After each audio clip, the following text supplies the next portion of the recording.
Match number 29 IPL 2024లో 29వ match అనేది Mumbai Indians versus Chennai Super Kings మధ్య జరిగింది. ఈ మ్యాచ్లో చెన్నై సూపర్ కింగ్స్ గెలవడం జరిగింది. ఈ మ్యాచ్లో రోహిత్ శర్మ 63 బంతుల్లో 105 పరుగులు చేసి నాట్అవుట్గా ఉన్నారు. అయినా మ్యాచ్ గెలవలేకపోయింది Mumbai Indians. Mumbai Indians toss గెలిచి బౌలింగ్ ఎంచుకుంది. బ్యాటింగ్ దిగినటువంటి చెన్నై సూపర్ కింగ్స్ రుతురాజ్ గైక్వాడ్ 40 బంతుల్లో 69 పరుగులు, శివం దూబే 38 బంతుల్లో 66 పరుగులు నాట్అవుట్గా ఉన్నారు. 20 ఓవర్లు ముగిసే టైంకి 4 వికెట్ల నష్టానికి 206 పరుగులు చేశారు చెన్నై సూపర్ కింగ్స్.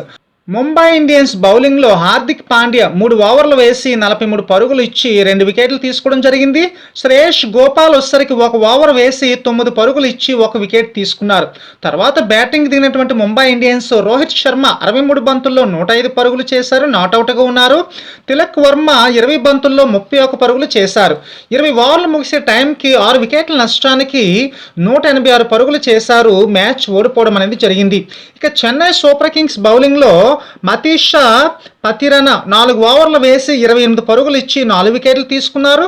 తుషార్ దేశ్పాండే 4 ఓవర్లు వేసి 29 పరుగులు ఇచ్చి 1 వికెట్ తీసుకోవడం జరిగింది.